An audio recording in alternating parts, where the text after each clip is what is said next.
골로새서 1장 9절로 14절까지 제가 봉독하겠습니다. 이로써 우리도 듣던 날부터 너희를 위하여 기도하며 구하기를 그치지 아니하고 너희로 하여금 모든 신령한 지혜와 총명의 하나님의 뜻을 아는 지식으로 채우고 너희가 주님께 합당히 행하여 범사의 주님을 기쁘시게 하고 모든 선한 일에 열매를 맺게 하시며 하나님을 아는 지식이 자라게 하시고 하나님의 영광스러운 능력을 따라 모든 능력으로 강대하게 하사 기쁨으로 모든 인내와 오래 참음에 이르게 하시고 우리로 하여금 빛 가운데서 성도들의 기업에 참여하기에 합당케 하신 아버지께 감사를 드리노라. 아버지께서 우리를 흑암의 권세에서 건져내사 그의 사랑하는 아들의 나라를 옮기셨나니 이 아들 안에서 우리가 그의 피로 말미암아 대속 곧 죄의 용서함을 받느니라. 아멘. 사도행전 27장에서 28장 보면 사도 바울이 예루살렘에서 체포되어 가지고 이제 로마로 압송되는 그런 내용이 쭉 설명이 되어 있습니다. 사실은 3차 전도 여행을 마치고 로마로 갔으면 바울은 로마 시민권자였기 때문에 아무런 문제가 없었는데 성령님께서 인도하셔서 본인이 고초를 겪을 것을 알면서도 예루살렘으로 돌아갔어요. 거기서 체포돼 가지고 가이사라는 곳에서 2년 동안 구금이 돼 있다가 굳이 내 억울함을 황제에게 상소를 해서 재판을 받겠다 본인이 관건적으로 이야기를 해서 배를 타고 이제 압송이 됩니다. 천신만고 끝에 로마에 도착을 합니다. 이탈리아 부대에 그 율리오라는 사람이 대장이 되어 가지고 이제 바울과 제수들 273명을 로마로 데려가는데 그 감옥에 갇히는 기간이 2년이었어요. 그때에 4개의 편지를 씁니다. 옥중서신이라고 해요. 옥중서신 또는 목회서신, 옥중서신이라고 하는데 에베소서, 골로새서, 그 다음에 빌립보서, 빌레몬서 4개를 써요. 4개를. 그 중에 골로새서가 하나 포함이 되는데 짧으면서도 아주 많은 내용이 들어가 있습니다. 참으로 은혜롭습니다. 이 골로새 교회가 어디냐면 지금의 터키에 있는데 요한계시록 보면 7개의 교회가 나와요. 자 위에서부터 버가모 교회, 그 다음에 버가 교회, 그 다음에 에베소 교회, 골로새 교회, 그 다음에 히에라볼레 교회, 필라델피아 교회 이렇게 시계 반대 방향으로 돌아가면서 있는데 그 중에 골로새 교회가 제일 밑에 있어요. 에베소 교회 이제 옆에 있는데 거기에 에바브로라는 사람이 있었습니다. 동력자예요. 바울이 이 골로새 교회를 설립한 것이 아니고 에바브로를 교육을 시켜서 거기에 정착해서 교회를 만들려 했는데 에바브로가 로마에 배를 타고 위문을 온 거예요. 감옥에 소에 갇혀 있는 바울한테 와가지고 이런 참 내용을 교회에 이제 여러 가지 이야기를 바울한테 이야기를 합니다. 첫 번째는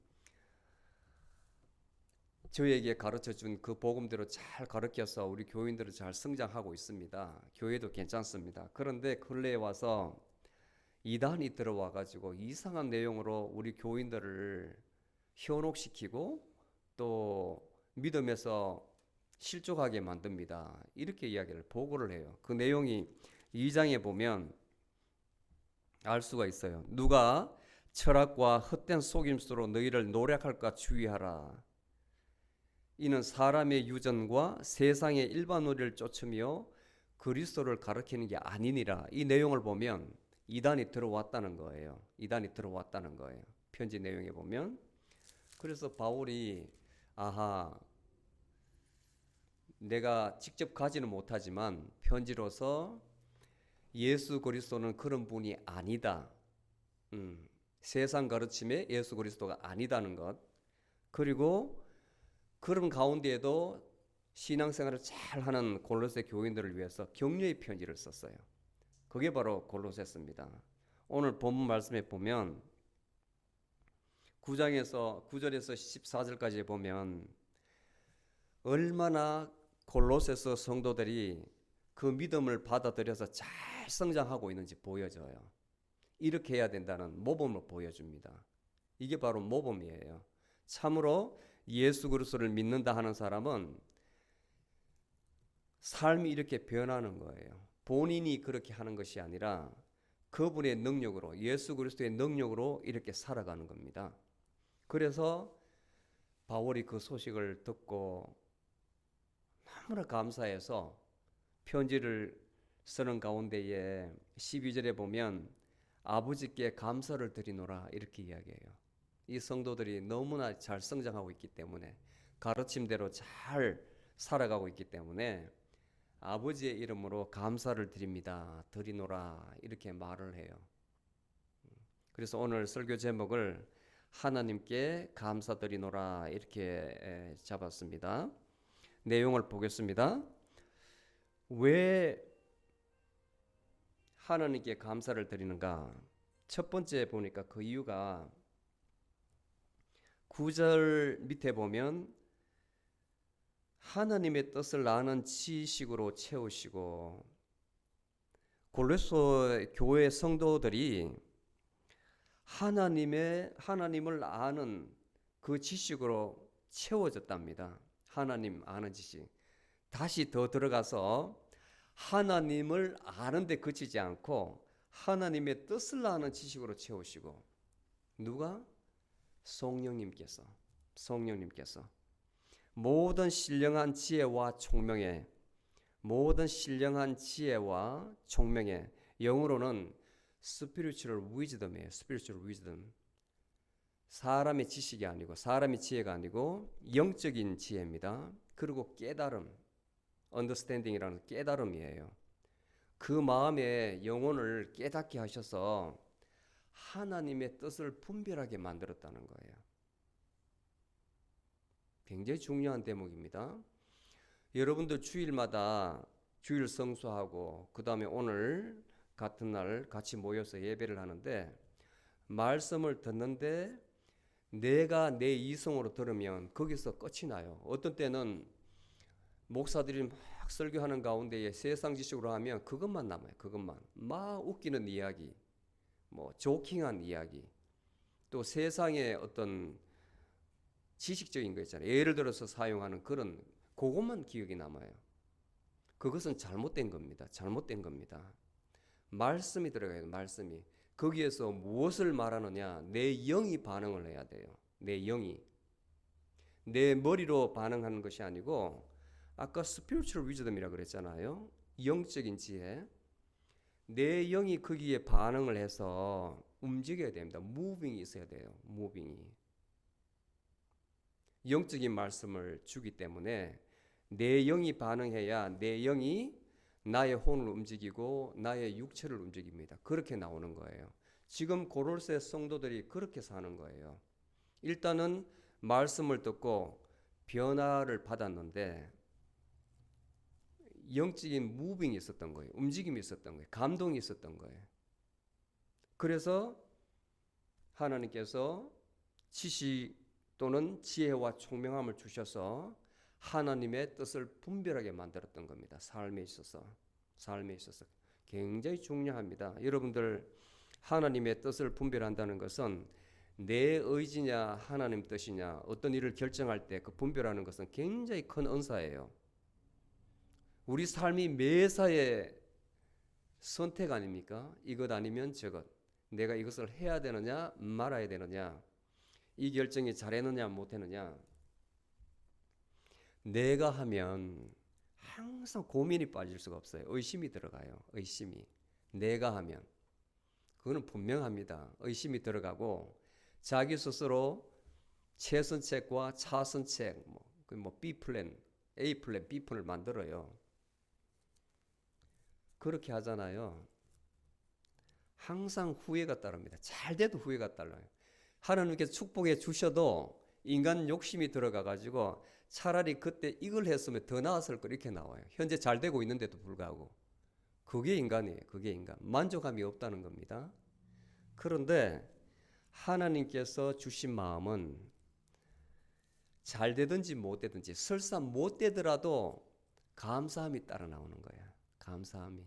하나님의 뜻이 계시겠지. 만약에 내가 그렇게 했더라면 더 안 됐을 건데 지금 이렇게라도 되고 있는 것이 참으로 감사하다.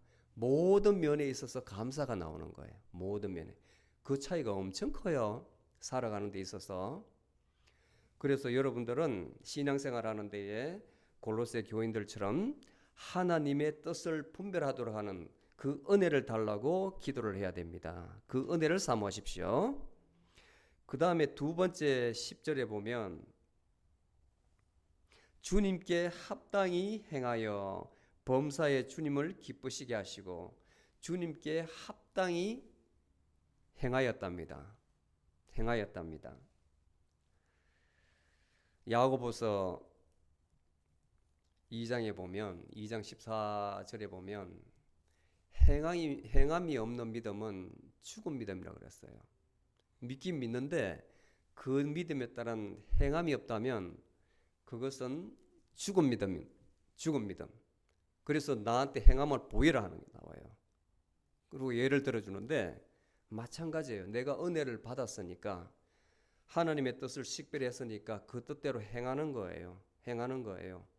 아는 것에서 그치지 않고 주님께 행하되 합당히 행하여 주님을 기쁘시게 하고. 내 영이 기쁩니다. 내 영이. 제가 처음에 말씀드렸죠.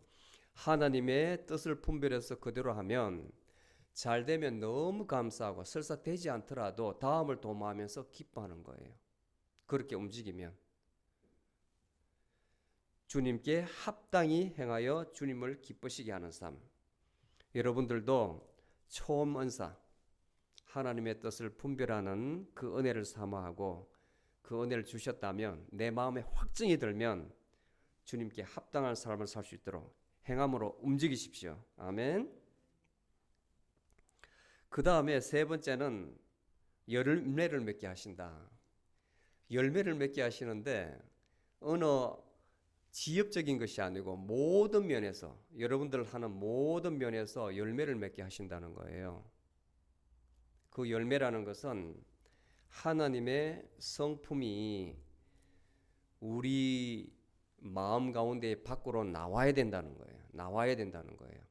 예를 들어서 하나님께서 우리에게 서로 사랑하라 했다면 모르는 사람이 없죠. 사랑이 최고 덕목이라는 것.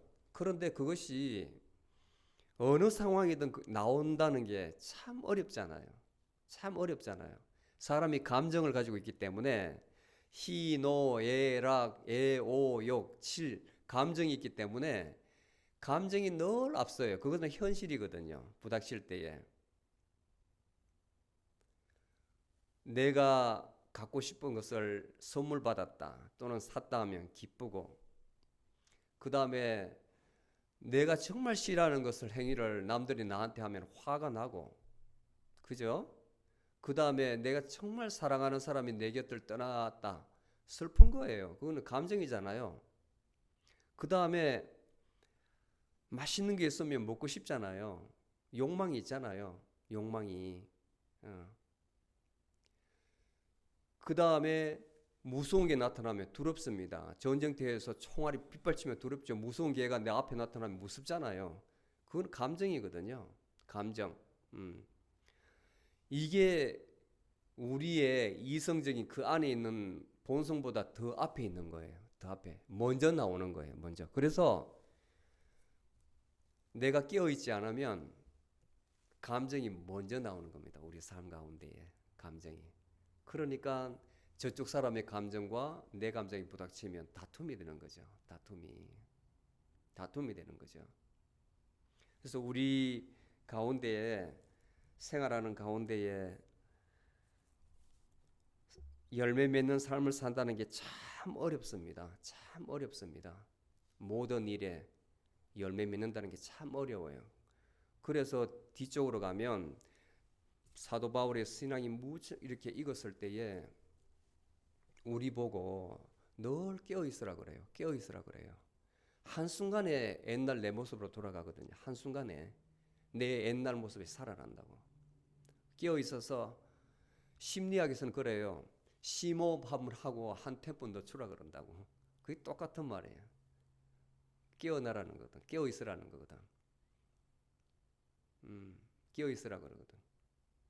그 한 템포를 놓치고 심호흡을 서너 번 해보세요. 생각이 순식간에 또 바뀐다고. 여러분이 체험을 해야 된다고. 체험을. 저는 저 스스로 이런 훈련을 안 되지만 많이 하려고 해요. 남보다는 많이 하려고 해요. 어떻게든. 왜냐하면 하나님 말씀에 그렇게 하라고 그랬으니까 그렇게 살아보려고 노력을 하거든요.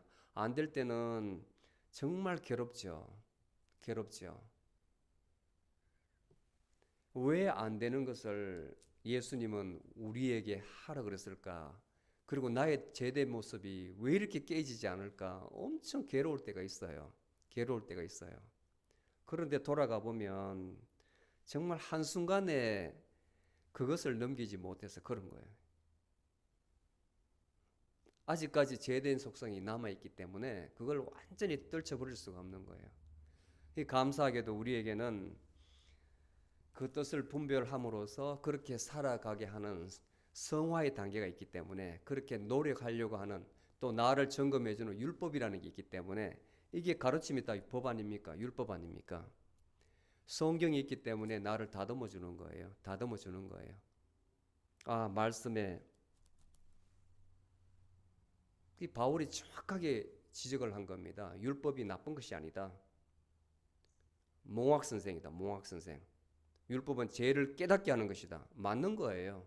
율법이 없으면 다 죄 짓죠. 죄를 짓고 났어도 죄인 줄 모르는 거예요. 법이 있기 때문에 죄가 죄인 줄 아는 거거든. 그런데 깨닫고 나면 그 율법조차 사람에게 필요한 거란 말입니다.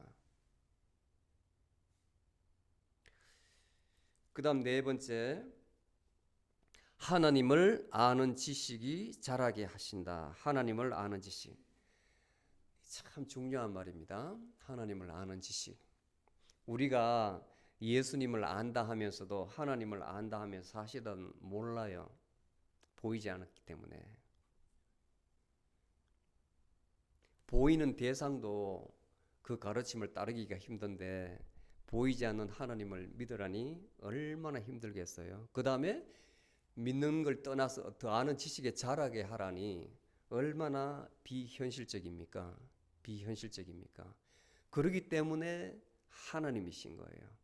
만약에 하나님께서 어떤 형상을 가지고 우리에게 나타났다면 우리 인간의 죄된 속성은 그 하나님을 또 재단한다고요. 자기가 생각했던 그 하나님이 아니네. 온갖 수로를 붙여가지고 또는 수식어를 붙여가지고 하나님을 매도한다고. 사람은 사람의 형상으로 나타난 예수님도 죽였잖아요. 자기의 가르침 율법하고 다른 가르침을 가르친다고 죽여버렸잖아요. 하나님이 오셨는데 죽여버렸잖아. 오히려 하나님께서 인간의 눈에 보이지 않고 보이지 않는 가운데에 그분을 사모하면서 그분을 아는 지식에 자라가는 게 훨씬 하나님답고 우리한테는 맞는 거예요. 인간한테 맞는 거예요. 하나님의 속성은 완전하신 분이기 때문에 그분이 죄 많은 우리를 다루는 방법입니다. 보여주지 않는 것이. 보여주지 않는 것은. 인간에게 비유하면 왜 여성분도 좀 감춰져 있을 때 매력이 있잖아요. 너무 다 보면 매력이 없잖아요. 같은 원리예요. 같은 원리. 감춰준 그 매력. 하나님도 invisible. 감춰줘야 우리가 그분을 믿는다고요. 믿는다고 경험했지 않습니까? 역사 속에서. 예수님을 죽여버렸잖아요. 예수님은 하나님이시거든. 하나님이시거든. 하나님을 죽이셨잖아요. 그 다음에 다섯 번째에 11절에 보면 모든 인내와 오래 참음에 이르게 하시고. 자, 세상에는 유혹이 참 많아요. 유혹이. 요즘 시대는 정말 성에 대한 유혹도 많고, 그 다음에 돈에 대한, 물질에 대한 유혹도 많고, 하여튼 이 모양 저 모양으로 살아가는 데에 유혹이 참 많아요. 근데 우리 자신이 이만큼 살았어도 힘든데, 우리 자녀들을 키우며 10대, 20대 자녀들을 키우기 얼마나 힘들겠어요. 그것도 내 품 안에 있을 때는 다소 듣는 것 같지만 나중에 이제 품을 떠나서 대학에 가게 되면 정말 위험해요. 참 위험해요. 그런데 걔들은 그게 살아내야 되거든. 살아내야 되거든. 부모가 24시간 간섭할 수도 없고, 또 따라가 가지고 365일 감시할 수도 없고, 또 그렇게 하면 100일 자녀도 없을 거예요. 왜 내 자유를 부모가 간섭하는, 이제 좀 놔둬라, 벗어날라 할 겁니다. 그 방종한 모습을 자녀들은 한때는 자유라 그러는 거예요. 자유. 마음껏 일탈하고 싶은 거예요. 유혹이 굉장히 많아요. 그걸 참지 못하고 넘어가면 애들이 알코올리즘에 빠지는 것이고, 어린애들이 그 다음에 드럭은 뭐 다 경험하는 것이고, 그렇게 되는 거예요. 그 사이에 돌아오는 애도 있지만, 저 아는 사람 중에, 직접 아는 사람 중에도 그 착하던 애가 친구 잘못 사귀어서 드럭을 해가지고 완전히. 근데 부모가 하는 말은 똑같아요. 부모가 하는 말은 똑같아요. 예외 없어요. 내 자식은 안 그런다는 겁니다. 내 자식은. 다른 사람은 그래도 내 자식은 어릴 때부터요 교회 생활했고요 모태 신앙이고 신앙생활 잘하고, 그런데 뭐 아무 문제가 없다고. 근데 어떻게 알아요? 내 눈에 안 보이는데 애가 어떤 짓을 하고 다니는지. 어릴 때부터 아이들 신앙을 바로 심어줘야 됩니다. 바로 심어줘야 됩니다. 선악을 분별할 수 있는 능력, 그 다음 유혹이 오더라도 참을 수 있는, 극복할 수 있는 능력, 하나님의 능력으로 이겨내도록 내 품에 있을 때 가르쳐야 돼요. 내 품에 있을 때. 어른도 마찬가지입니다. 어른도 참 힘들잖아요. 우리가 여기까지 살아봤지만 아직까지도 극복 못할 많은 게 있잖아요. 근데 그런 것은 오늘 본문에 보니 하나님의 능력인데, 영광스러운 능력으로, 하나님의 능력으로, 우리 힘으로 되는 게 아니고 그야말로 하나님의 능력으로 이길 수 있는 거예요. 하나님의 힘으로도 안 되고 능력으로도 안 되고 오로지 하나님의 능으로만 되느니라. 아멘. 그 다음에 마지막으로 보니까, 마지막으로 하나님께 감사드리는 그 이유가 있는데, 우리로 하여금 빛 가운데서 성도들의 기업에 참여하기에 합당케 했다. 말이 어렵습니다. 쉽게 말하면 하나님의 자녀로서 이런 택함을 받았는데 나중에 많은 축복의 몫을 상속받을 자격을 받았다, 이 말이에요. 하나님께서 오는 그야말로 영적 축복을 우리가 받을 자격이 있다. 이제 깨달았기 때문에 그 축복이 뭔지를 아는 거예요. 축복을 뭔지를 아는 거예요. 그리고 예전에는 내가 살았지만, 그 축복이 뭐냐면 두 가지로 나오는데, 내가 살았지만 이제는 예수님께서 내 안에서 나를 통치하는 삶, 그게 바로 하나님 자녀로서 상속의 목이에요. 영적인 축복이에요. 내가 사는 것이 아니라 예수님의 통치함을 받는 삶, 그것을 오늘 성경에서는 흑암의 권세에서 건져내사 그의 사랑하는 아들의 나라로 옮겼다. 우리 몸은 이 세상을 흑암으로 비유하는 거예요. 왜냐하면 도체 위험이 있기 때문에 거기서 건져내어 가지고 하나님의 아들의 나라, 영적인 곳으로 나를 옮겼다는 거예요. 이 말은 우리가 일요일마다 성경 공부를 하는데 등등 공부를 하는데 그때에 제가 더 자세히 설명을 해줄게요. 이게 뭔 말인지 설명을 해드릴 겁니다. 차근차근 한꺼번에 여러분들 이해가 안 될 거예요. 그 하느님 나라가 물리적인 나라가 아니고 영적인 나라예요. 그 삶을 살아가게 하는 그곳을 말하는 거예요. 그리고 두 번째 보면 죄용서함. 자, 이 죄용서함이라는 게 굉장히 중요한 문제인데 죄라는 것은 사실은 실체가 없는 거예요. 사람의 어떤 감정적인 요소, 욕망, 탐, 그 다음에 치, 어리석음, 이 무지, 여기서 나오는 결과물이 바로 죄입니다. 죄.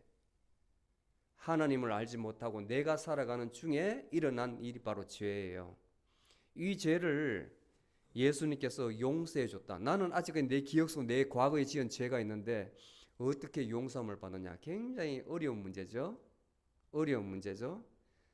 그래서 이 원리를 알아야만 그래서 내가 죄사함을 받았구나 하는 거지. 무조건 믿어서 내가 죄사함 받았다. 예수님 보혈의 피로 죄사함 받았다. 이렇게 되면 여러분들 같이 깨어있는 사람한테는 아주 곤란한 거예요. 사실은 결과론적으로 맞아요. 예수님께서 희생제물이 되어서 그 피로 말미암아 우리 죄를 구속하여 주셨다. 맞습니다. 진리입니다. 그렇지만 왜 그렇게 되느냐, 그 원리가 되느냐, 그걸 알아야 된다고요. 그래야만 여러분들 믿음이 모래 위에 지은 집이 되지 않고 탄탄하게 설 수가 있어요. 어떠한 이단이 와더라도 어떠한 다른 종교의 가르침이 와도 여러분들은 아니야, 우리의 가르침, 예수의 가르침만이 진리라는 것을 여러분들이 굳게 잡을 수가 있습니다. 하나님 말씀이 또 예수님의 가르침이 진리라는 것을 꼭 믿으시기 바랍니다. 믿는다면 그 가르침이 우리 삶 속에 열매를 맺을 수 있도록 작은 것부터 하나 둘 행하는 여러분이 되시기를 축복합니다. 기도하시겠습니다. 주님,